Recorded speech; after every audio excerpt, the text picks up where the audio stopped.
এই ঈদে সময় কাটাতে চান একটু অন্যভাবে, শহরের কোলাহল থেকে দূরে প্রকৃতির সান্নিধ্যে?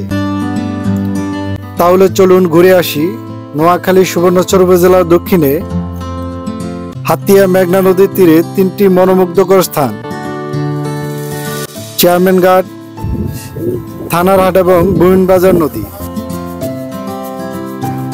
নদীর শান্ত স্রোত, গ্রামীণ জীবন আর অপার সৌন্দর্য নিয়ে এই স্থানগুলো অপেক্ষায় আছে আপনার একদিনের ভ্রমণের জন্য।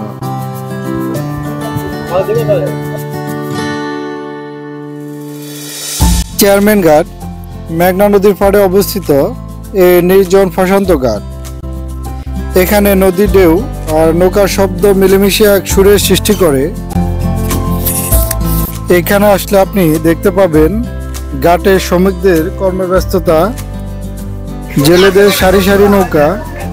এই ঘাট থেকে হাতিয়া সহ বিভিন্ন স্থানে যাত্রীরা যাওয়া আসা করে। এখান থেকে কোন কোন দিকে যায় ভাই নৌকাগুলা? এখান থেকে হাতিয়া ঘাটে যা, ননসিরা ঘাটে যা, আপনার তমরদ্দি ঘাটে যা, আবার ওই যে বোলা যা, সাবাজুর যা, তারপরে কলাতলি যা, এই সরগাঁশিয়া যা, তালচর যা, তারপর ওইদিকে যে আছে না বাসানচর, হ্যাঁ বাসানচরও যা। তো অনেকগুলা জায়গার ঘাট হচ্ছে এই চেয়ারম্যান ঘাট। জেলেদের সারি সারি নৌকা। ঠিক এই দিক দিয়ে ফিশ মার্কেট এখানকার। আপনারা আসলে বিভিন্ন জাতের মাছ কিনতে পারবেন, সামুদ্রিক মাছ এখান থেকে। ফিশিং মার্কেটে যাওয়ার রাস্তা হচ্ছে এটি।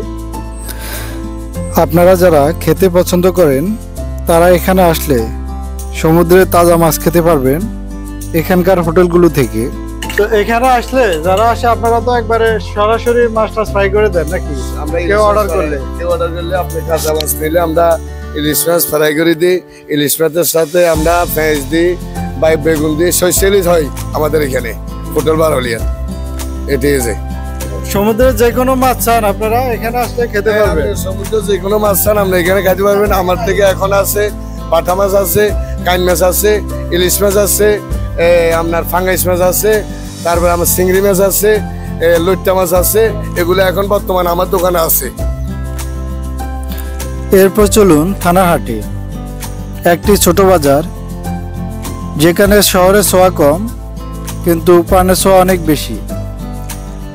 বিকেলের হাওয়া গায়ে মেখে হাঁটা আর গ্রামীণ সৌন্দর্য উপভোগ করার জন্য এটি এক আদর্শ জায়গা।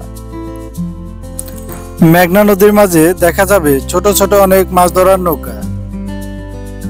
ঈদের সময় এখানে থাকে হালকা উৎসবের আমেজ, তাই পরিবার বা বন্ধু বান্ধব নিয়ে আসলে কাটবে সময় দারুণ। যারা ইতিহাস নিয়ে কাজ করেন তারা এখানে আসতে পারেন। এই এলাকার সাথে জড়িয়ে আছে হাজার বছরের পুরনো ইতিহাস। আমি যদি ছোট করে বলি, এক সময় এই এলাকাগুলো ছিল হাতিয়ার মূল শহর, হাতিয়ার বড় মসজিদ, হাতিয়ার অনেক নামি দামি এবং বড় মানুষের বসবাস। সেগুলি নদীর গর্ভে বিলীন হওয়ার কিছু বছর পর আবারও চর জাগে। তারপর শুরু হয় নতুন করে মানুষের বসবাস। বর্তমানে আবার মানুষের এই সুখের জীবন বিলীন হয়ে যাচ্ছে নদী গর্ভে।